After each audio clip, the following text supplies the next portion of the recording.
તમે ત્રણ વાતો રાખજો યાદ તમે ત્રણ વાત રાખજો યાદ જીવનમાં લાવવા મીઠો સ્વાદ જીવનમાં લાવવા મીઠો સ્વાદ તમે ત્રણ વાતો રાખજો યાદ તમે ત્રણ વાત રાખજો યાદ પ્રભુને સમરજો શ્વાસે શ્વાસ પ્રભુને સ્મરજો શ્વાસે શ્વાસ સૂતા ઉઠતા જમતા ખાસ તો મેં ત્રણ વાતો રાખજો યાદ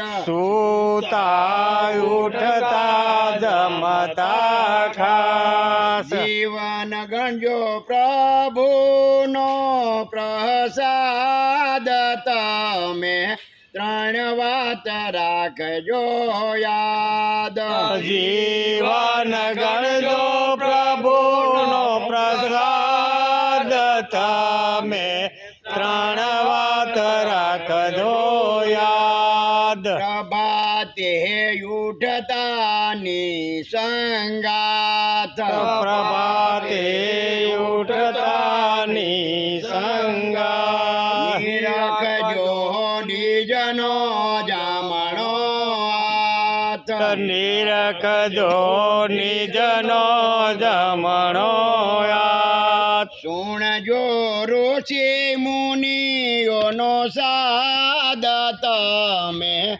ત્રણ વાત રાખજો યાદ સુણજો ઋષિ મુનિઓનો સાદ તમે ત્રણ વાત રાખજો યાદ કરના મૂળમાં શારદા માત કરના મૂળમાં શારદા માત આંગળીએ લક્ષ્મી છે આંગળે લક્ષ્મી છે સાક્ષાત હથેળીએ હરી સદાયાત તમે ત્રણ વાતો રાખજો યાદ હથેળીએ હરી સદાયાત તમે ત્રણ વાત રાખજો યાદ કાંડે બુદ્ધિ જ્ઞાન ઉપદેશ કાંડે બુદ્ધિ જ્ઞાન ઉપદેશ આંગળા કર્મ તાણો સંદેશ આંગળા કર્મ તણો સંદેશ હથેળીમાં ભગતીનો સેનાદ તમે ત્રણ વાત રાખજો યાદ હથેળીમાં ભક્તિનો સેનાદ તમે ત્રણ વાત રાખજો યાદ ભોજન માનજો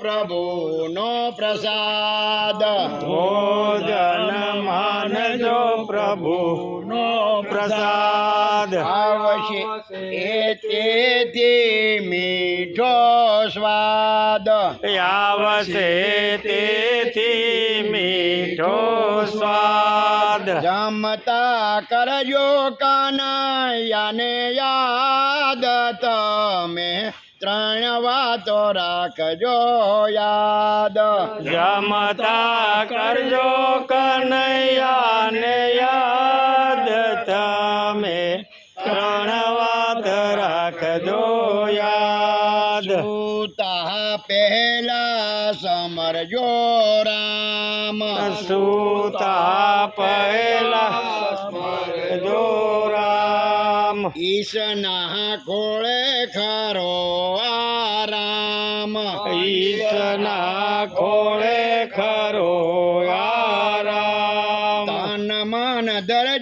પ્રભુને પાદ તમે ત્રણ વાતો રાખજો યાદ તન મન ધરજો પ્રભુને પાદ તમે ત્રણ વાત રાખજો યાદ તમે ત્રણ વાત રાખજો યાદ તમે ત્રણ વાત રાખજો યાદ જીવનમાં લાવવા મીઠો સ્વાદ તમે ત્રણ વાતો રાખજો યાદ જીવનમાં લાવવા મીઠો સ્વાદ તમે ત્રણ વાત રાખજો યાદ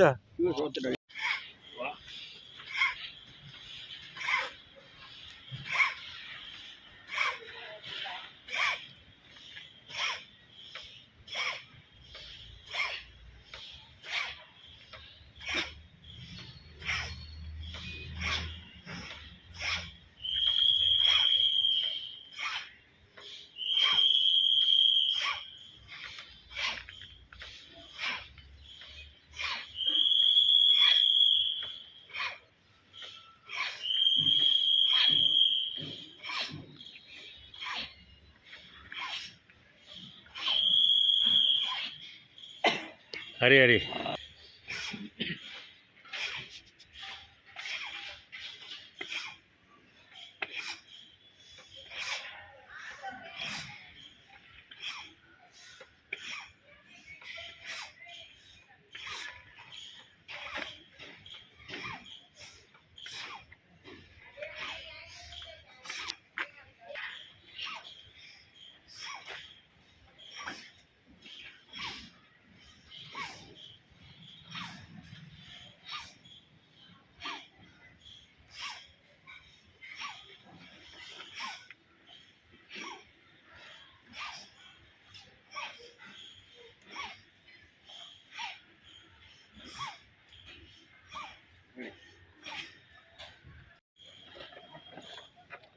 ચોવીસ અને 25 ઉચ્છિદેયુરી મે લોકા ઉચ્છિદેયુરી મે લોકા ઉચ્છિદેયુરી મે લોકા ઉચ્છિદેયુરી મે લોકા ન કોર્યા કર્મ ચેદહમ ન કુર્યા કર્મ ચેદહમ ન કોર્યા કર્મ ચેદહમ ન કુર્યા કર્મ ચેદહમ ઉચ્છિદેયુરી મે લોકા ન કોર્યા કર્મ ચેદહમ ઉચ્છિદેયુરી મે લોકા ન કુર્યા કર્મ ચેદહમ શંકરસ્ય ચ કર્તાસ્યામ શંકરસ્ય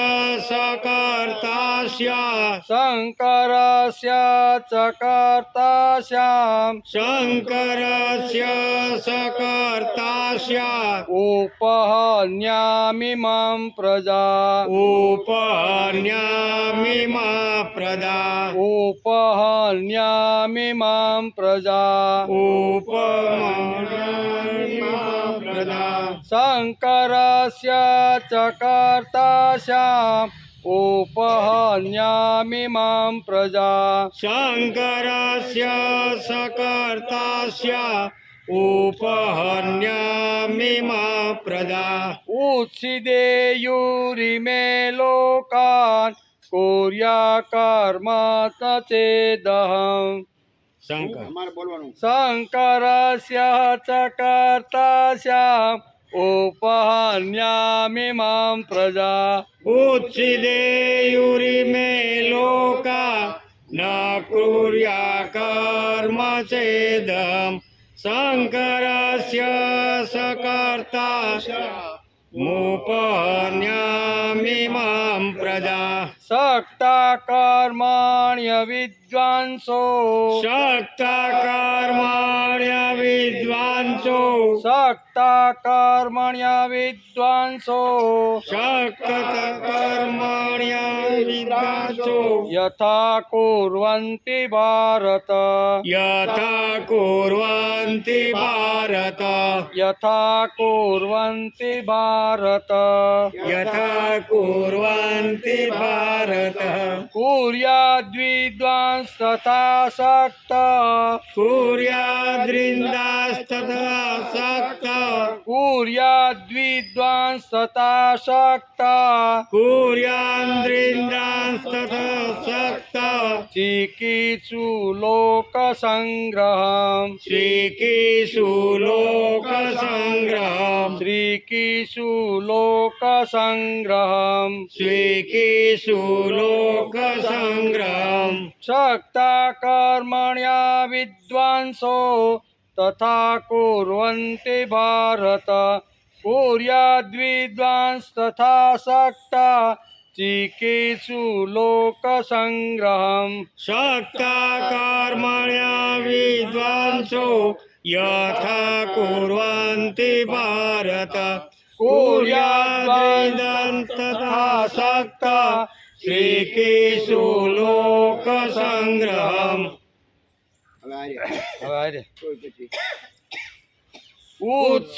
उत्सिदेयुरिमे लोका न कुर्या कर्म चेदहम् शङ्करस्य कर्तास्याम् उपहन्यामिमां प्रजा सक्ता कर्मण्या विद्वांसो यथा कुर्वन्ति भारत कुर्याद्विद्वांस्तथा सक्ता श्रीकीषु लोकसङ्ग्रहम् श्रीकीषु लोकसङ्ग्रहम् हरि ओम।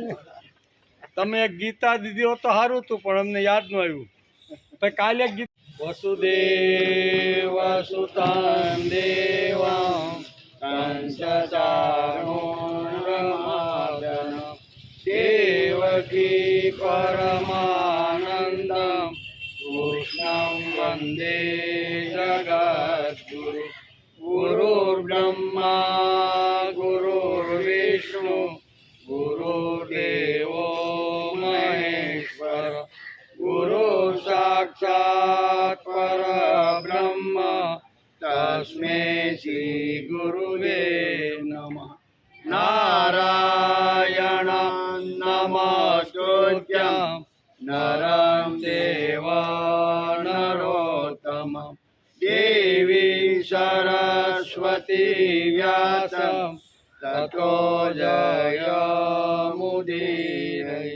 તતો જયમુદીરય જય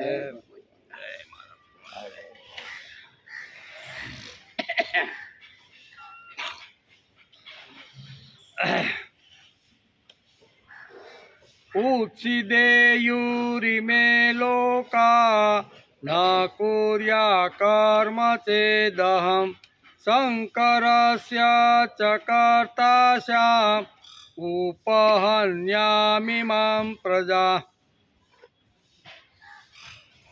મનુષ્યો બધી રીતે મારા જ માર્ગનું અનુસરણ કરે છે જો હું કર્મ ન કરું તો આ બધા મનુષ્યો નષ્ટ ભ્રષ્ટ થઈ જાય અને હું વર્ણશંકરનો કરનાર બનું તથા આ સમસ્ત પ્રજાને નષ્ટ કરનારો બનું એમ કે હું પણ જો કર્મ ન કરું તો કેવો બનવું વર્ણશંકર પોતે ભગવાન કહે છે 3 શ્લોકની અંદર પોતાનું 22, 23 અને 24 આજે 24મા શ્લોકમાં પણ ભગવાન પોતાની જ વાત કરે છે હું જો કર્મ ન કરું આળસુ અને પ્રમાદી થઈને જો બેસી રહું તો હું પણ શંકરસ્ય કહેવાય એમ એટલે મારે કર્મ કરવું જોઈએ એમાં આ શ્લોકની અંદર સમજાય આજે શ્રીમદ ભગવદ્ ગીતા ચિંતન શરૂ થયું એનો 185મો દિવસ શુક્રવારે આપણે 3જા અધ્યાયના 23મા શ્લોકને આજે શુક્રવારે નમસ્કાર કર્યા એમ યદિયમ ન વર્તેયમ જાતુ કર્મણ્ય તંદ્રિત મમ વર્તમાનું વર્તનતે મનુષ્ય પાર્થ સર્વસ્વ. એ શ્લોકનો આપણે અભ્યાસ, મનન અને ચિંતન શુક્રવારે કર્યું, બરાબર ને. મમ વર્તન, એમાં ભગવાને કીધું કે મમ વર્તમાનું વર્તનતે, મારા રસ્તે જે ન ચાલે તેને હું માણસ કહેતો નથી. મનુષ્ય કોણ? તો કે મનુષ્ય એ છે કે જે મારા રસ્તે, મેં કીધેલા રસ્તા ઉપર ચાલે, એનું નામ મનુષ્ય. એની વ્યાખ્યા આપણે અને એનું તત્વજ્ઞાન આપણે સમજવાનો આપણે શુક્રવારે પ્રયત્ન કર્યો. હે પાર્થ, જો હું કોઈ વાર સાવધાન થઈને નિષ્કર્મ ન કરું તો ભારે હાનિ થઈ જશે.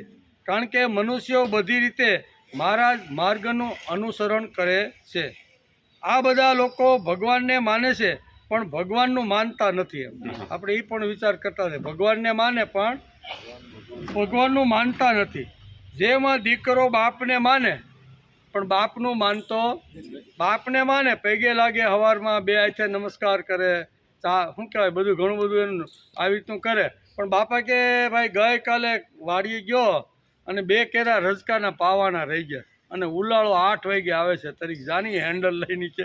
તો કે બાપા એ કામ મારું નહીં. એમ તો હાલે, અહીંયા બાપાને પગે લાગ્યો હોય, નમસ્કાર કર્યા હોય, ઘણું બધું બાપા કર્યું હોય, પણ બાપા કામ સીંધે કોઈ કામ કરવાનું, ત્યારે દીકરો કે એ કામ મારું નહીં, તો એ હાલે? નામે લેવું જોઈએ, સેવાય કરવી જોઈએ, અને બાપા જે કાંઈ કામ સીંધે એ કામે કરવું જોઈએ. એટલે આપણે સમાજમાં આપણે મોટા ભાગના લોકો કેવા, ભગવાનને બધાય માને પણ ભગવાનનું માનતા નથી. એમ કે એ એમાં આ શ્લોકની અંદર આપણે સમજવાનો પ્રયત્ન કર્યો. ઘણા બધા લોકો ભગવાનને માને છે પણ ભગવાનનું માનતા નથી. જેમ દીકરો બાપને માને, બાપ મારા ભગવાન છે, રોજ ઉઠીને પગે લાગે, બરાબર, ઘણું બધું કરે, નમસ્કાર કરે, પણ બાપા જ્યારે કાંઈ કામ સીંધે ત્યારે કે બાપા એ કામ મારું નહીં, તો એ બાપને એ દીકરો ગમતો નથી. દીકરો કયો ગમે? બાપને નામે લે, યાદે કરે, સેવા કરે, અને સેવા કરતાં કરતાં બાપનું કામ પણ કરે. એમ જીવન એક સંગ્રામ છે. કેવું આપણે શ્રીમદ ભગવદ્ ગીતા શા માટે અભ્યાસ કરી છે? એની અંદર આ બધી વાતો આવે કે જીવન ફેંકી દેવા જેવું નથી, જીવન નકામો નથી, જીવન એક સંગ્રામ છે. એમ કે જીવન એક સંગ્રામ છે, અને તેથી કુરુક્ષેત્રની ભૂમિમાં ગીતાનું ગાન એક સુયોગ્ય પૃષ્ઠભૂમિનું ભગવાને સર્જન કર્યું છે. કુરુક્ષેત્રના મેદાનની અંદર ભગવાને શ્રીમદ ભગવદ્ ગીતાનું ગાન કરેલું છે. ભગવાને અર્જુનને નિમિત્ત બનાવી વિશ્વના માનવ માત્રને ગીતા જ્ઞાન દ્વારા જીવનામુખ કરવાનો ચિરંતન પ્રયાસ કર્યો છે. તેથી આપણે અઠવાડિયામાં સોમથી શુક્ર 5 દિવસ સુધી શ્રીમદ ભગવદ્ ગીતાનો અભ્યાસ કરીએ છીએ. સુંદર મજાની વાત ભગવાને ગીતાની અંદર કરેલી છે, અને અર્જુનને નિમિત્ત બનાવ્યો છે. પાછું કેવું? વિશ્વના માનવ માત્રને જીવન જીવવાની પદ્ધતિ, ઉપાસનાની પદ્ધતિ, ખાવા પીવા અને આચાર સંહિતાની પદ્ધતિ દરેક માણસને મળે એટલા માટે ભગવાને અર્જુનને નિમિત્ત બનાવી અને કુરુક્ષેત્રમાં way of life, way of thinking અને વે ઓફ વર્શિપ, આ 3 શબ્દો ગીતાની આવી પૃષ્ઠભૂમિની અંદર ભગવાને અર્જુનને સમજાવ્યા હતા. તેથી જ ભગવાન આ શ્લોકમાં કહે છે કે તમે ભગવાનને માનશો તો જ તમે તેના રસ્તે જઈ શકશો, નહીંતર નહીં. એમ ભગવાનનું માનવું જુદું અને ભગવાનને રસ્તે જવું જુદું, બરાબર ને? એટલે અહીં કહે છે કે ભગવાનને જો ગમતું થવાનું હોય તો ભગવાનની સેવા પણ કરવાની, અને ભગવાન જે કાંઈ કામ સીંધે એ પણ કામ, બંને વસ્તુ જરૂરી છે. તે ગમે તેટલો મોટો હોય તો તેને કોઈ કિંમત નથી. રાવણનું ઉદાહરણ આપીને આપણે શુક્રવારે સમજવાનો પ્રયત્ન કર્યો હતો. રાવણ પાસે ઘણા ગુણોનો ભંડાર હતો, પણ એ ગુણોને બધાને ખાડામાં નાખ્યા કે નહીં?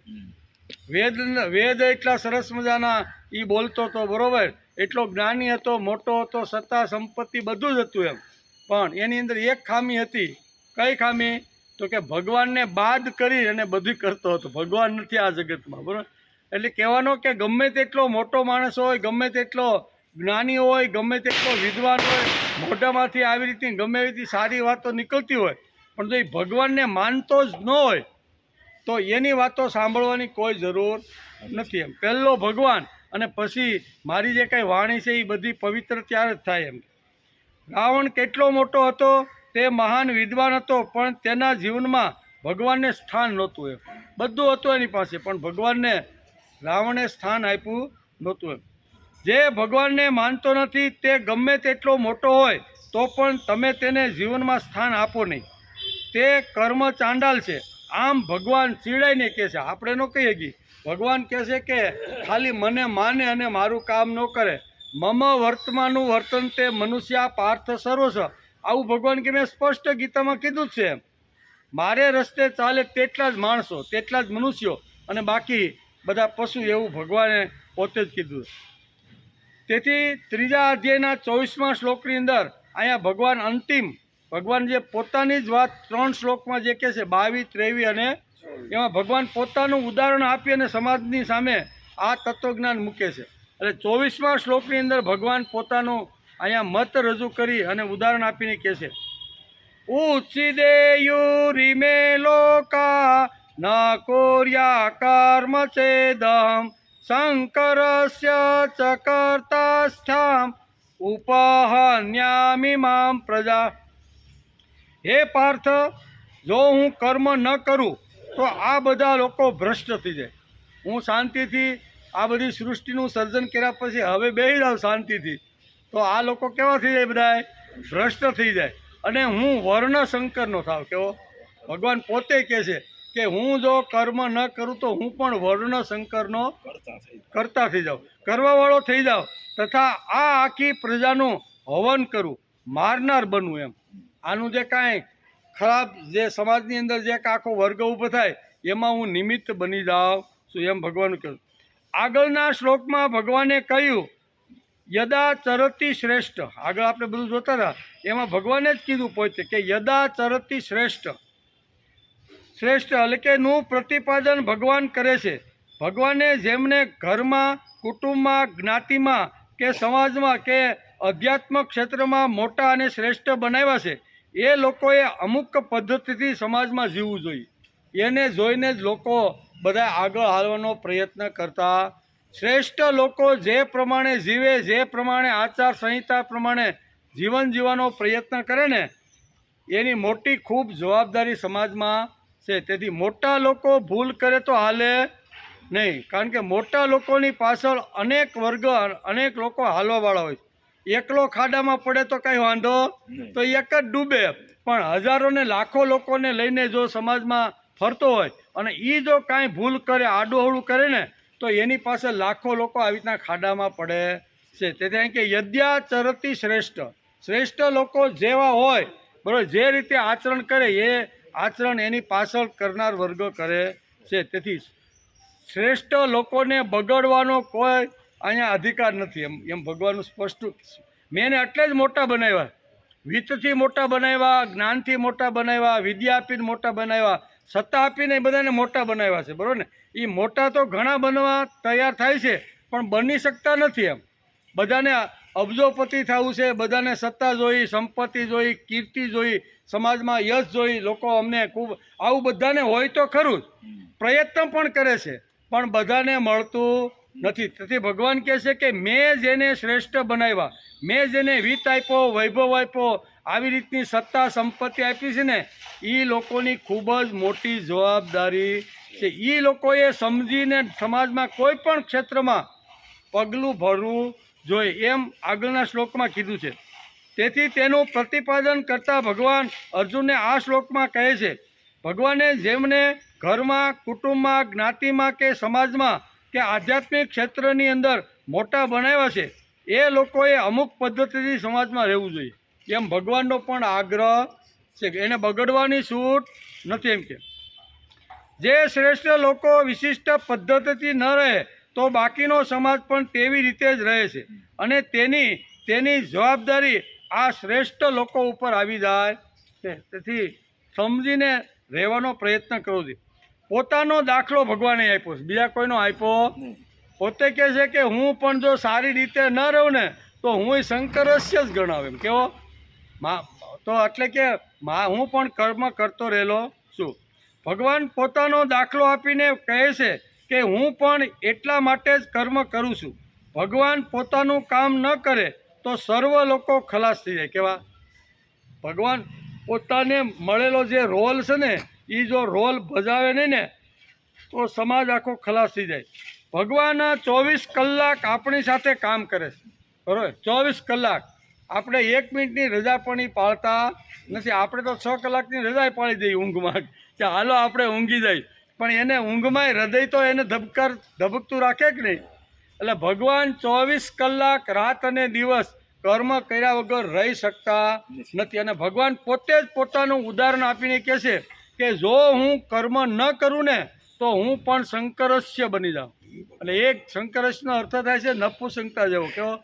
મારી સમાજમાં કોઈ કિંમત રહે નહીં. તેથી શંકરસ્ય ન બનવા માટે મનુષ્ય કર્મનો આધાર લઈ અને જ્યાં સુધી પ્રાણ હોય, જ્યાં સુધી જીવ હોય, જ્યાં સુધી હાથ પગ હાલતા હોય અને જેવી આપણી સ્થિતિ હોય એ પ્રમાણે માણસ કર્મ કરવાનો પ્રયત્ન કરવો.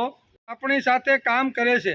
સર્વસ્ય ચાહમ હૃદયસન્ની વિષ્ટો અને મમે વાંસો જીવ લોકે. આ ભગવાન બહુ ઠાસીને આ બે પોતાની વાત આખા માનવજાતને અર્જુનને નિમિત્ત બનાવીને કરે છે. અને પચામ્યનમ ચતુર્વિધ. આ બધું ભગવાન કે રાત દિવસ માનવના શરીરની અંદર આવી રીતે હું કરતો રહેલો છું. તેથી આજે આપણે ત્રિકાળ સંધ્યા બોલીને ભગવાનને આપણા માટે કરેલા જે કામો છે તેનું કૃતજ્ઞતાપૂર્વક આપણે રોજ યાદ કરી કે નહીં? ત્રિકાળ સંધ્યા આટલા માટે છે, કૃતજ્ઞતા. ભગવાન જે આપણા ઉપર પ્રેમ કરે છે, ભગવાન 24 કલાક આપણું ધ્યાન રાખીને આપણે સંભાળે છે, એવા ભગવાનને રોજ આપણે યાદ કરી લેવા જોઈએ. ત્રિકાળ સંધ્યા એટલે આપણે સમજો ને યજ્ઞો પવિત્ર છે. દાદા ઘણીવાર પોતાના પ્રવચનમાં કહે છે કે બ્રાહ્મણ, ક્ષત્રિય, વૈશ્ય અને શૂદ્ર આ ચારે ચાર વર્ણને મનુ મહારાજે બધી રીતે તૈયાર કરીને બધાને યજ્ઞોપવિત આપી હતી. એટલું જ નહીં, સ્ત્રીઓને પણ એ કાળની અંદર યજ્ઞોપવિત હતી જ. પણ હળવે હળવે યજ્ઞોપવિત આવે એટલે અમુક નીતિ નિયમો એને પાળવા પડે. અમુક જગ્યાએ ખવાય નહીં, અમુક બોલાય નહીં, અમુક કાંઈ આવી રીતનું ન કરાય. એટલે ધીમે ધીમે એ બધું કરવાનું હતું. એટલે માણસ એમ થાય યજ્ઞોપવિત પહેરી છે અને મારે ક્યાં નોનવેજ હોટલમાં જઈને કુકડાનું માંસ ખાવું. એટલે કે આવું ખાવું તો છે પણ પછી શું કરે? જનોઈને ખીચીએ મૂકી જાય કે ભાઈ હાલો આપણા જનોઈ પહેરીને તો આ કરાય નહીં. એટલે જનોઈ પહેલાં બધાને જ હતી, પણ જેમ જેમ લોકોની આવી રીતની જીભ ચટપટી બની ગઈ ને એ પ્રમાણે લોકો ધીમે ધીમે જનોઈ છોડતા ગયા. એટલે આ કાળમાં પણ જનોઈ આપવી અશક્ય છે, કારણ કે નીતિ નિયમોનું જનોઈ પહેર્યા પછી ઘણું બધું એનું પાલન અને આચાર સંહિતા એને બધી પાળવી પડે છે. તેથી દાદા જેવા મહાપુરુષ આ જગતમાં આપણે મળ્યા અને એણે કીધું કે ત્રિકાળ સંધ્યા છે ને એ આપણી યજ્ઞોપવિત છે. કેવું? ત્રિકાળ સંધ્યા જો માણસ રોજ કરે ને તો એ બ્રાહ્મણ જ છે એમ કે, એવું દાદાએ બહુ સ્પષ્ટ પોતાના પ્રવચનમાં કીધું. એટલે રોજ માણસે ત્રિકાળ સંધ્યા તો કરવાની ને જમીએ આપણે ત્યારે, ઉઠીએ ત્યારે, સૂતા સમયે, જ્યારે આપણે 3 સમય મહત્ત્વના છે એ સમયે આપણે પ્રભુને યાદ કરી લેવા જોઈએ. તેથી આજે આપણે ત્રિકાળ સંધ્યા બોલીએ છીએ. ભગવાને આપણા માટે કરેલા જે ઉપકારો છે તે ઉપકારોને આપણે રોજ યાદ કરી લેવા. ઘણા બધા ઉપકારો છે. ભગવાનના ઉપકારો એટલા બધા છે ને કે આપણે કદાચ આંગળીના વેઢે આપણે ગણી શકીએ ને, આટલા મોટા ભગવાનના ઉપકારો છે, બરાબર? તેથી આપણે ભાવગીત હમણાં ગાયું ને, કયું? એક વાત મારે કેવી છે સાવસાદી, લાવે જીવન માયા આબાદી. એક વાત મારે કેવી છે સાવસાદી, ઉઠ્યો સવારે મને કોણે ઉઠાડ્યો, સ્ફૂર્તિ આપીને થાક કોણે ઉતાર્યો, શ્રુતિ તણું દાન જાય કોણ આપી, એક વાત મારે કેવી છે સાવસાદી, થયું બપોર ભૂખ કોણે લગાડી, ખાધું પચાવ્યું ને શક્તિ બનાવી, રક્ત બની કોણ રહ્યું રગ રગ વ્યાપી, એક વાત મારે કેવી છે સાવસાદી, નિંદ્રાય અર્પીને મને ખોળામાં લીધો, પંપાળી શાંતિ સંદેશ મને દીધો,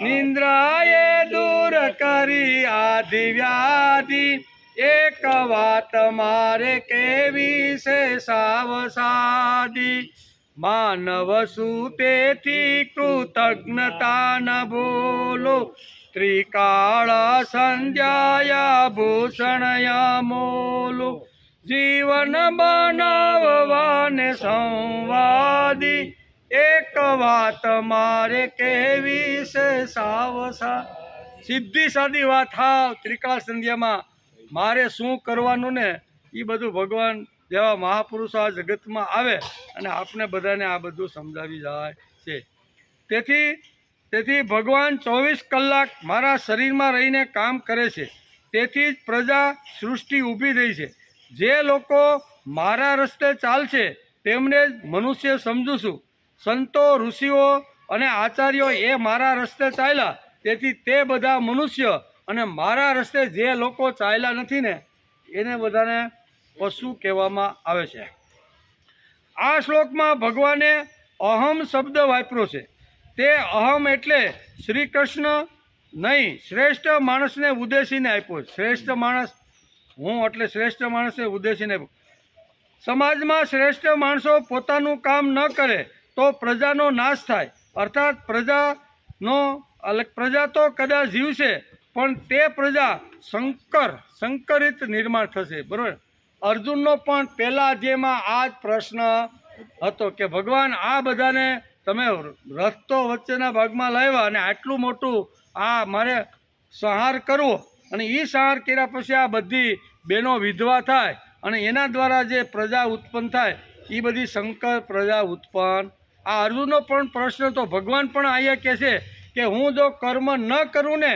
તો હું પણ શંકર વૃત્તિનો જ ગણાવ તેથી કર્મ કર્યા વગર હું રહી શકતો નથી આ શંકર શબ્દ સાંભળતા જ વર્ણ શંકર પ્રજા ધ્યાનમાં આવે પણ શંકર શબ્દ ઘણા રૂપે અહીંયા શાસ્ત્રમાં એનું વર્ણન કરવામાં ખાલી શંકર એટલે કુરુક્ષેત્રના મેદાનમાં અર્જુને જે અહીંયા ભગવાનને જે વાત કરી શંકર કે આ પ્રજાને હું મારું તો હું શંકર એ પ્રજા શંકર આપણા ધ્યાનમાં ખરે આટલું જ આવે છે પણ શાસ્ત્રકારો એનો ઘણા અલગ અલગ શંકરના અર્થો કરે શંકર એટલે શંકર પાર્વતીની વાત નથી હો એ તો સકોરિયો સ આવે આ સગડીનો સ છે બરાબર એટલે ખાલી સમાં ફરક પડી જાય ને તો અર્થમાં ઘણો બધો ફરક પડી જાય શબ્દ સાંભળતા જ વર્ણ શંકર પ્રજા ધ્યાનમાં આવે પણ શંકર શબ્દ ઘણા રૂપે કહેવાય છે મનુસ્મૃતિમાં તેનું વર્ણન કરેલું કે શંકરના કેટલા અર્થો થાય એ મનુ ભગવાને મનુસ્મૃતિમાં લખ્યું છે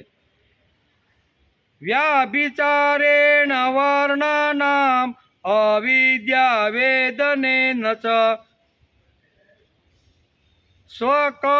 સ્વકર્મણા ત્યાગેન જાયતે વર્ણશંકરમ આમ વર્ણશંકરના ઘણા બધા અર્થો મનુ મહારાજે મનુસ્મૃતિમાં કર્યા છે કયા કારણોસર ભગવાને ગીતામાં શંકરસ્ય શબ્દ વાપર્યો છે આ ગીતામાં પણ ભગવાન પોતાને અહીંયા 3 જે મહત્વના જે શ્લોકો છે અને ભગવાન જ્યાં પોતાની જ વાત કરે છે ને એમાં આ 24મા શ્લોકમાં ભગવાન પોતે જ શંકરસ્ય શબ્દ પોતે વાપરે છે કયા કારણોસર ભગવાને ગીતામાં શંકરસ્ય શબ્દ વાપર્યો છે તેમ કયા કારણોસર પ્રજા સંકરિત થાય તેનું મનુ મહારાજે પણ વર્ણન કર્યું બંને મહાપુરુષો બરાબર મનુસ્મૃતિમાં મનુએ અને શ્રીમદ ભગવદ્ ગીતામાં ભગવાને બંનેએ આવી રીતનું વર્ણન કર્યું છે વ્યામી ચેરેણ વર્ણાનામ પહેલો શબ્દ વ્યામી ચારેણ વર્ણાનામ મનુ મહારાજ કહે છે કે વ્યભિચારથી શંકર પ્રજા થાય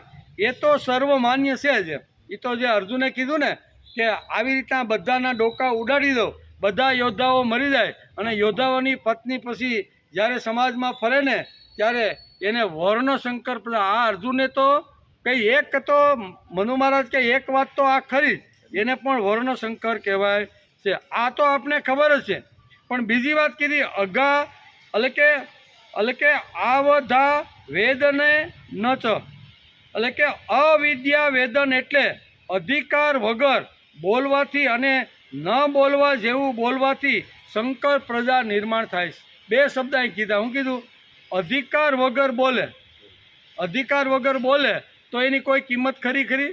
એની કિંમત નથી. આપણે દાદા ઘણીવાર દૃષ્ટાંત આપે પાંડુરંગ સાથે કે સમાજની અંદર જ્યારે માણસો હરતા ફરતા હોય ને, કોઈને એકને ક્રોધ ચડ્યો એટલે રસ્તા ઉપર હાલતા કોઈએ એક જણાને સરી મારી દીધી એટલે ત્યાં તો ઘણા બધા લોકો હોય અને એને પ્રત્યેક જોયું કે ભાઈ આને સરી મારીને આનું ખૂન કરી નાખ્યું છે. એટલે ખૂન કર્યું એણે જોયું, બીજાએ પણ જોયું, બીજા એને પકડ્યો અને 2 જણાએ કીધું કે હાલો આને ફાંસીની સજા આપી ગયો, આને નિર્દોષ માણસનું રસ્તામાં ખૂન કરી નાખ્યું છે. હવે એ ભાઈ બોલે કે આને તમે ફાંસીએ ચડાવી ગયો, આ માણસનું ખૂન કરી નાખ્યું છે, તો એમ ફાંસીએ કોઈ સડી જાય ખરો? અધિકાર વગરનું બોલે ને પણ એના એ માણસને માર્યો હોય એને પકડી અને કોર્ટની અંદર અહીંયા વકીલો દ્વારા એનો કેસ દાખલ કરવામાં આવે અને પછી જજ સાબિત કરે કે ના આને મારનાર આ જ હતો. જજ કહી દે કે ભાઈ હવે આને ફાંસીએ ચડાવી ગયો તો સડે કે નહીં? પણ રસ્તા ઉપર જેણે જોયો છે આંખથી બરોબર જોઈ લીધો છે કે આ માણસે જ આનું ખૂન કરી નાખ્યું છે. અમે 5 જણા આવી રીતના સહી એટલે આને ફાંસીએ ચડાવતો સડે? અધિકાર વગર થતું, અધિકાર વગર હોય તો અહીંયા જજનો અધિકાર છે કે ભાઈ એણે સાબિત કરી દીધું એટલે અધિકાર કે ભાઈ હવે આને ફાંસીના ફંદા ઉપર તમે ચડાવી ગયો. એટલે અહીં કહે છે કે અધિકાર વગર ગમે તેટલું માણસ બોલે તો એની કિંમત હોતી. અધિકાર હોય ને બોલે ને તો સણસણાટ કરતી વાત એનો અમલ થઈ જાય કે ન થઈ જાય? એટલે અહીંયા કહે છે કે અવેદ્યા વેદનેનમ ચ, એટલે કે અવેદ્યા વેદન એટલે અધિકાર વગર બોલવાથી અને ન બોલવા જેવું બોલવાથી શંકર પ્રજા થાય, એમ મનુ મહારાજ પોતે અહીંયા મનુસ્મૃતિમાં આવી રીતનું લખે છે. સ્વકર્મણા ન ત્યાગેન, ત્રીજી વાત કીધી સ્વકર્મણા ન ત્યાગેન. મનુ મહારાજ આ શ્લોકમાં કહે છે માણસ સ્વકર્મનો ત્યાગ કરે તો વર્ણશંકર પ્રજા થાય. ત્રીજી વાત આ કરી કેવી? વર્ણશંકર પ્રજા એટલે કહે પોતાનું જે સ્વકર્મ છે એ છોડી અને બીજું કર્મ કરે અથવા એ કર્મનો ત્યાગ કરીને પોંઠી વાળીને બેઠો રહે તો વર્ણશંકર પ્રજા ઉત્પન્ન થાય. એટલે મનુ મહારાજે 3 વાતો આમાં કરી. એક તો કોઈ પણ વિધવા સ્ત્રી સાથે કોઈ આવી રીતનું કૃત્ય કરે અને એના દ્વારા જે પ્રજા થાય એને એક વર્ણશંકર કહે, આ તો બધાને ખબર છે. બીજી અહીંયા કે અધિકાર વગર કોઈ એમ કહે કે આને તમે સજા કરી નાખો, આને ફાંસી આપી ગયો, અધિકાર નથી તો કોઈ એને કાંઈ ફાંસી ચડાવી દે. એટલે કે અધિકાર વગર આવું કર્મ કરે તો પણ એને આવી રીતનું કહે છે. અને ત્રીજી વાત કહે છે કે પોતાના સ્વકર્મનો ત્યાગ કરે છે એને વર્ણશંકર કહેવામાં આવે છે. માણસ પોતાનું કર્મ છોડી દે અને બ્રહ્મચર્યમાંથી સીધો સંન્યાસાશ્રમમાં ઠેકડો મારે તો વર્ણશંકર ગણાય છે. મનુ મહારાજ ભાગવત, મહાભારત, ગીતા, વાલ્મીકી રામાયણમાં સ્પષ્ટ લખાણ છે કે 3 ઋણમાંથી મુક્ત થયા પછી માણસે સંન્યાસ લેવો. 3 ઋણમાંથી. એક તો પિતૃ ઋણ, જે પિતા મને આ જગતમાં લાવ્યા છે ને એના માટેનું ઋણ મારે અદા કરવાનું છે. પિતૃ ઋણમાંથી મુક્ત થવું એટલે શું કરવાનું? તો કે પિતાએ મને જેમ પેદા કર્યો એમ મારે પણ સંસાર કરી અને મારે પણ બાળકને જન્મ આપવાનો છે. આ પિતાના ઋણમાંથી મુક્ત થવા માટે એની જે પરંપરા છે, એનો જે વારસો છે ને એ વારસો ચાલવો જોઈએ એમ આપણું શાસ્ત્ર કહે. એટલે પિતાના ઋણમાંથી મુક્ત થવાનું, ભગવાનના ઋણમાંથી મુક્ત થવાનું. ભગવાને મને પશુ પક્ષી ન બનાવતા માણસ બનાવ્યો છે, તેથી તેના ઋણમાંથી મુક્ત થવા માટે માણસે રોજ ભગવાનને દિવસમાં 3 વાર યાદ કરી લેવા. ભગવાનના ઋણમાંથી મુક્ત થવા માટેનો એક જ ઉપાય છે કે ભગવાન તમે મને માણસ બનાવ્યો છે, હું કૃતજ્ઞતા વ્યક્ત કરતા દિવસમાં 3 વાર તને યાદ. આ ભગવાનના ઋણમાંથી અને ઋષિના ઋણમાંથી. ઋષિએ અમને જે સંસ્કાર આપ્યા, સારું શિક્ષણ આપી અને જગતની અંદર અમને હસતા રખતા રાખવાનું કામ કર્યું, આવા ઋષિઓને યાદ કરવા. આ 3 ઋણમાંથી માણસે મુક્ત થવાનો પ્રયત્ન કરવો. જો હોય પછી પિતાનું ઋણ હોય કે ઋષિનું ઋણ હોય, 3 ઋણમાંથી મુક્ત થવાનો પ્રયત્ન માણસે કરવો. એને જ મનુષ્ય કહેવામાં આવે છે. બીજી વાત મનુ મહારાજ કહે છે કે માણસ પોતાનું કર્મ છોડી દે તે કેમ ચાલે? કર્મ છોડવાનું નહીં. જ્યાં સુધી શ્વાસ હોય, જ્યાં સુધી કંઈ પણ કામ થતું હોય ત્યાં સુધી કર્મ માણસે છોડવું ન જોઈએ એમ કે. અને આખો સમાજ જો આવી રીતે કર્મ છોડી અને ભાગવા માંડે તો સમાજ અસ્તવ્યસ્ત થઈ જાય કે નહીં. તેથી બુદ્ધના અવતારના બુદ્ધ જે વખતે આવ્યા અને મહાવીર જે વખતે આવ્યા એ વખતે બધા લોકો નક્કી કર્યું કે ઘર છોડો, ચાલો બધાએ સફેદ વસ્ત્ર ધારણ કરીને બધા સંન્યાસી. તો શું થાય પછી એ વખતે કોઈ મહાપુરુષ આવીને સમજાવે કે ભાઈ આ બધા જ લોકો ઘર છોડી અને જો સમજાવે તો ખેતી કોણ કરશે, વેપાર કોણ કરશે, આ બધું ગાયોને ને ભેંસોને સંભાળશે કોણ, ખેતી આ બધું. અને તેથી એમાંથી મુક્ત કરવા માટે બહુ પ્રયત્ન કરવા પડ્યા. બધા જ એમ કહી હાલો ઘર છોડો તો પછી બાકીનાનું શું થાય. તેથી અહીં કહે છે સ્વકર્મનો ત્યાગ કરનાર સંકરિત છે અને કર્મ ન કરનાર કરવાવાળો પણ એટલે કે કર્મ ન છોડવાવાળો પણ પૂજાર છે. છેલ્લા શ્વાસ સુધી જે કર્મ છોડતો નથી ને એ પૂજાને પાત્ર છે. પછી જે ભાગમાં જેવી રીતે કર્મ આવ્યું હોય એ પ્રમાણે એ કર્મ કરે છે.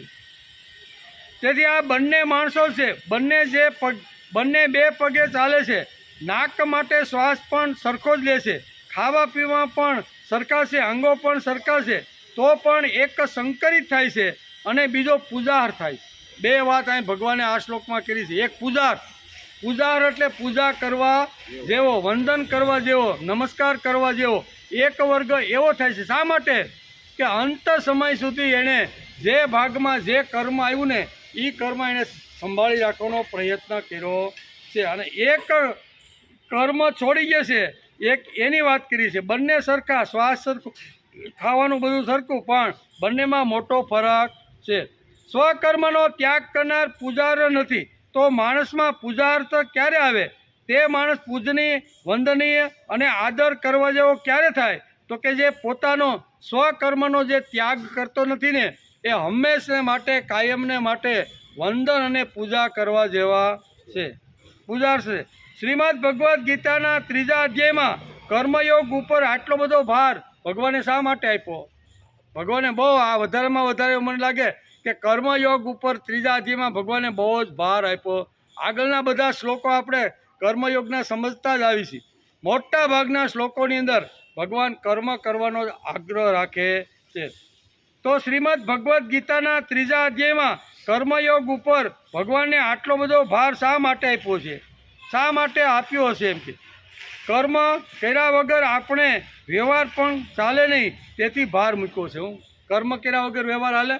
આપણે ભૌતિક વસ્તુ પણ જો પ્રાપ્ત કરવાની હોય ને તો પણ કર્મ તો માણસે કરવું જ પડે. એટલે ભગવાને એટલે જ આટલો મોટો ભાર મૂક્યો છે. એટલે કે લૌકિક સિદ્ધિ અને પારમાર્થિક એટલે આધ્યાત્મિક સિદ્ધિ જો મેળવવાની હોય ને તો કર્મ કર્યા વગર છૂટકો. ભૌતિક સિદ્ધિ જો પ્રાપ્ત કરવાની હોય તો સવારે 4 વાગે વહેલું ઉઠવું પડે. કેટલા નાહી ધોઈને ભગવાનની સામે બેસી અને ધ્યાન, ધારણા, જે કાંઈ આપણે આધ્યાત્મિક ક્ષેત્રમાં જો આપણે આગળ વધવાનું હોય ને તો પણ ધ્યાન છે, ધારણા છે, ચિત્ત એકાગ્રતા છે, બરાબર. આ બધું 1 કલાક માણસે બેસીને ભગવાનની સામે તો આધ્યાત્મિક ક્ષેત્રની અંદર માણસ આવું કર્મ કરે તો આગળ જાય.